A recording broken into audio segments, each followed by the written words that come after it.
Chapter 40. All the People. You seem very quiet, Gaggara commented. Reyes glanced across at her and gave her what he hoped was a reassuring smile. Am I? I'm sorry, I was thinking. Thinking? Gaggara pressed. Yes, Reyes called back. About those images we saw just before lunchtime. Gaggara nodded. Hard to forget. They appeared so suddenly they made me jump, almost knocked me out of the sky. Reyes looked down the road for a moment. They were passing through part of the forest just north of First Town.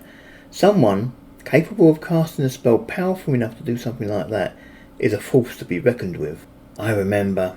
They showed us a couple of humans being executed, Gaggara declared. It was a fun little show, but I'd rather get my claws into their flesh personally. Reyes shook his head sadly. That was the king and queen of the land getting executed. Do you remember what was announced just after the queen was executed? Gaggara looked blankly at Reyes. I didn't know the language. I recognised it, but I didn't understand it. The medallion didn't seem to be working. Well, Reyes told her, breathing in deeply, they claim that every noble in the land is now dead. That the death of the king and queen, as shown, marks the end of the Flourish dynasty. Now, I know both Duke Ganespra and my brother Greyforth still live, but I'm worried about my sister.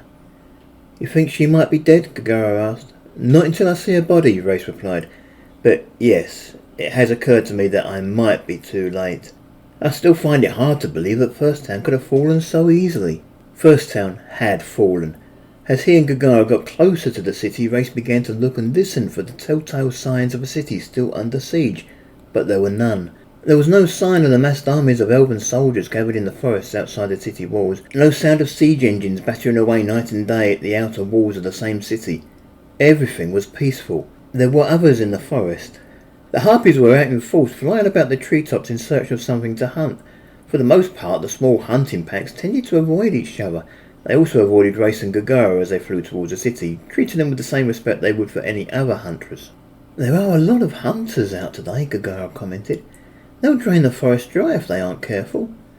This was a nerve-wracking time for Reyes. Occasionally, one of the hunting harpies would happen to glance his way. Fortunately, the harpy in question never broke away from her hunt in order to investigate closer. There was nothing unusual about the sight of two female harpies flying side by side over the forest towards the city. Between the forest and the city lay the farms. The farms that surrounded First Town supplied it with about 90% of its food. As a result, they were quite extensive. From his first impression, flying over the tops of the trees lining the edge of the forest, and seeing the city of First Town sitting on the distant horizon, Reyes estimated that there were at least 2 miles of farms to fly over. As he flew over the farmland, he was quite surprised to see it was being worked on. It had to be known by the human population of the city that the produce of these farms would be requisitioned by the elves in control of the city. So why did they seem to be so willing to work? Perhaps the sight of harpies in the air the last few days had become commonplace. Not once did any of the people working the farm so much as look up as Reyes and Gaggara flew overhead. Reyes flew over a man checking his crop before harvest, a woman leading a herd of cattle to be milked, and a flock of sheep grazing in a field. Of them all, only the sheep paid him any notice at all, and even they didn't run from him. Farming seemed to be going on in much the same way as it had for centuries. It was as if the elven invasion had never happened. There didn't seem to be anyone down there watching over those farmers. No elves with whips forcing the peasants to work the fields. If they wanted to, the farmers could probably flee for the safety of the forest. It was true that harpies hunting there might catch a few of them, but he doubted they could catch all of them.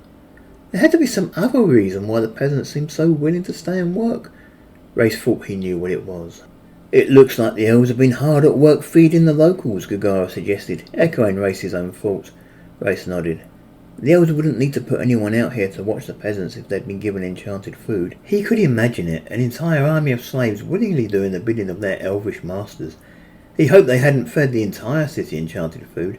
It wasn't that he thought it would make his task any harder, but because he hated the idea of anyone having their free will stolen from them. About 3/4 of the way across the farmland, Reyes noticed that there were some strange-looking structures erected on the fields of some of the farms. Those structures didn't seem to serve any agricultural purpose.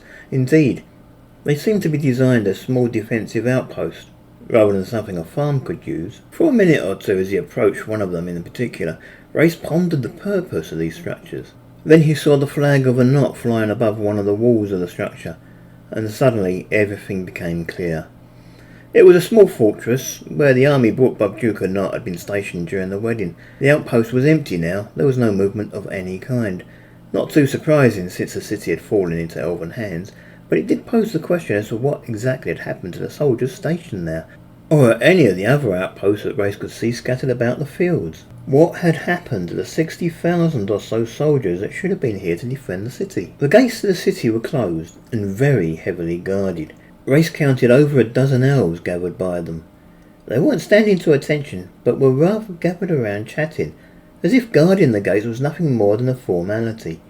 One of the elves wore a different coloured uniform than the others. He was in grey, and although he seemed willing to join in the conversation with the others, he held onto the reins of a large winged lizard-like creature, a wyvern. The wyvern was lying alongside the threshold of the city gate, and seemed to be napping. Reyes wasn't sure what to make of the sight.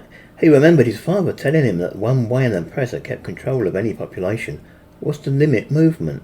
Having the gates of the city closed and guarded suggested to Reyes that maybe all humans in the city hadn't been doped after all. Then again, the lackadaisical attitude of those guarding the gates suggested that they weren't expecting trouble of any kind. One thing Reyes was glad of was that he and Gaggara could fly, and wouldn't need to pass through the gate. Here he was, First Town. For most of his life, Reyes had felt a strong desire to visit this city. He had wanted to look at the streets, the wide vistas and the beautiful buildings. He had wanted to see the palace of the king and the great temple. He had wanted to stand in the harbour and look out to sea. It was said that the outline of the main island of the Dukedom of Arlis could be seen from the harbour wall. Reyes remembered how disappointed he had been when his parents hadn't let him attend the knighthood ceremony of his brother Tyr. Jenny had been allowed to go, and she had done her best to describe the city for him upon his return, but it wasn't the same as actually being here and seeing for himself. Reyes came in to land on the parapet that overlooked the gates of the city. Here he took a perch and admired the city, drinking in the view of his eyes, while he tried to get his breath back. It had been a long, hard flight, and even though he had managed to get a short rest when leaving Sharbrook, the escape from Sun's Blessing had so tired his wings that it hadn't been too long before he had felt the strain on them, even when flying at no more than cruising speed. Gaggara, by comparison, seemed almost refreshed by the flight. She landed next to him and looked about, apparently unimpressed by the city that lay before her. "It's a bit empty, isn't it?" Gaggara was right. Although Reyes had never been to the city before, he was sure that there should be a lot more activity on the streets below than there was. There was a major road leading from the heart of the city all the way to the gate below. Normally, Reyes had little doubt, that street should be teeming with citizens going about their everyday business. As small as it was, Lamington had been a very busy city. At more than 10 times the size, First Town should have been a lot more crowded, and yet all Reyes could see on the streets at the moment was a single elven patrol. Reyes hopped over to the roof of the nearest building. A small piece of paper had caught his eye. Seeing paper lying in the street of the city was not unusual. As with any city, the streets were filled with rubbish, litter, and bodily waste. But this piece of paper was sitting on the roof of a building, and what was more, there were 2 other pieces of paper lying on the same roof that looked almost identical. Reyes took hold of the paper and looked at it. "Find something?" Gaggara asked, landing next to him. Reyes handed the paper to Gaggara. Gaggara took the paper and looked at it, when she shrugged her shoulders. "I can't read this." "Medallion's still not working?" Reyes asked uncertainly. "It only translates the spoken word for me," Gaggara replied, "not the written word." "What does it say?" "Not much," Reyes told her. "It's a warning to the people of the city to stay indoors during the attack. Anyone caught on the streets will be considered fair game. I think it explains where everyone is. They're all hiding indoors." "But the attack was 3 days ago," Gaggara commented. Reyes shrugged. "The people are scared. They're scared of the elves. They're scared of harpies.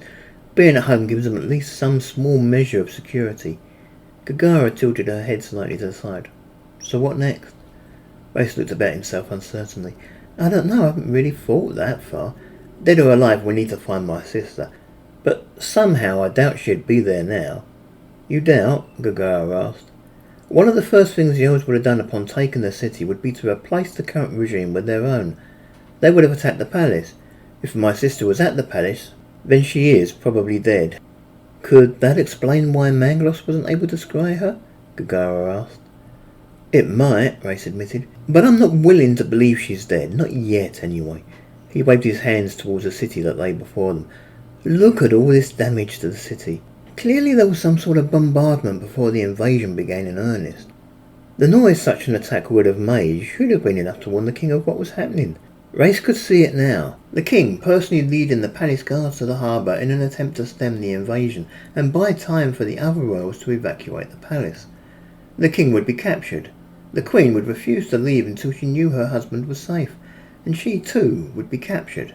But by his selfless sacrifice, the king would buy time for Jenny and the other royals to escape the city. Reyes imagined Khalid marching by the king's side to lend his magic to the city's defence, while Klemper would do what he could from his sickbed to protect the queen and the rest of the family. "Then I guess we need to find her," Gaggara said. She jumped from the wall and began to fly along the long, wide street towards the heart of the city. Reyes followed close behind. "Where are we going?" Gaggara glanced briefly over her shoulder to address him. "Your sister might not be at the palace any more, but she was, and it's a start." "But," Reyes began to say. "We just have to hunt," Gaggara commented. "I'm good at hunting." "I hope so," Reyes replied. "You doubt my abilities?" Gaggara suggested, sounding slightly hurt. "No," Reyes tried to explain. "That's not what I meant. I'm just hoping she can be found by hunting her."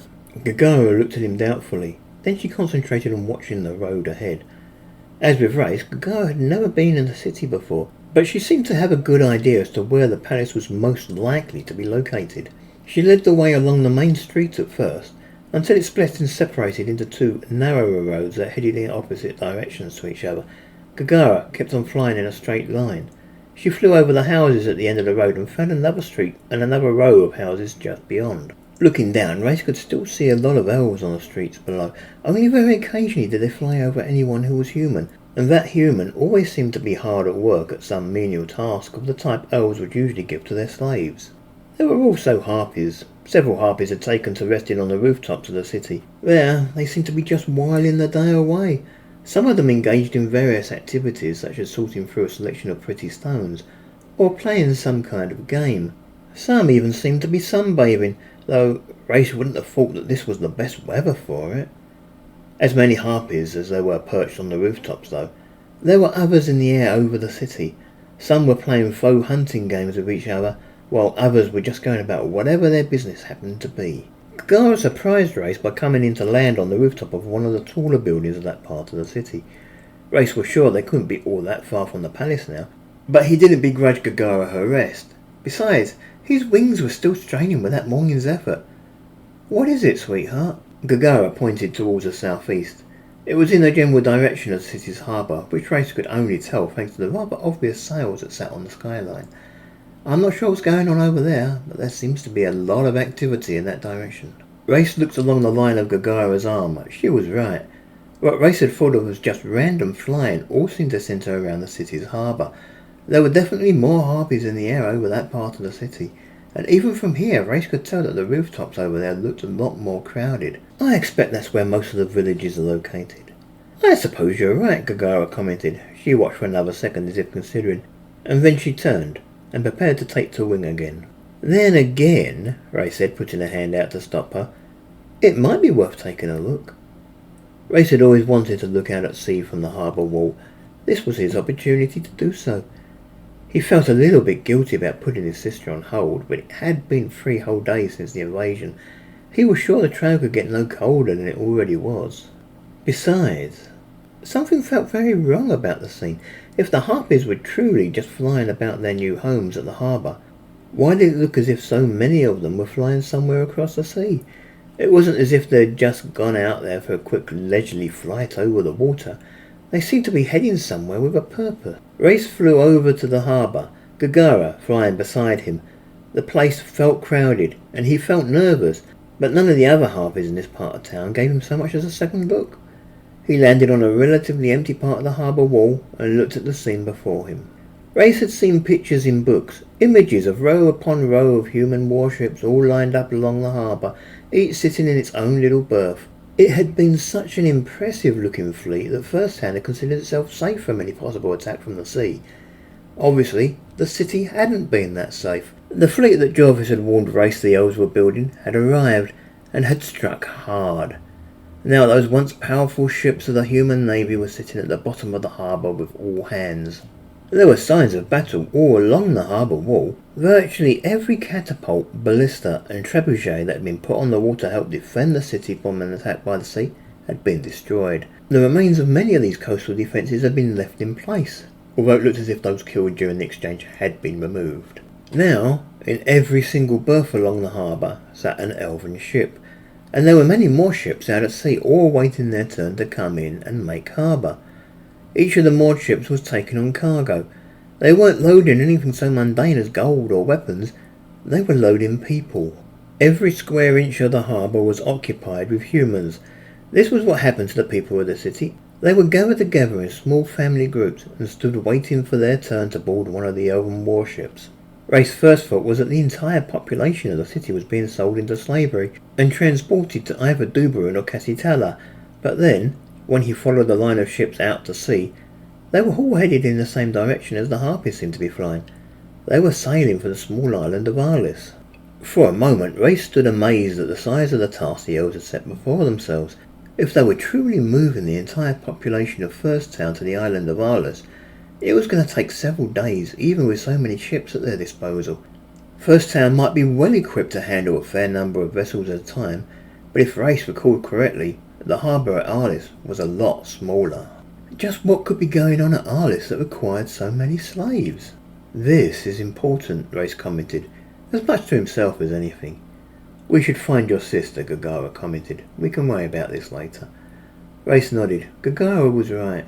Although he hated to leave these people to their fate, there wasn't a lot he could do for them on his own, especially if they were all suffering from the effects of enchanted food, as he suspected. The best thing to do was to carry out his original mission and find his sister.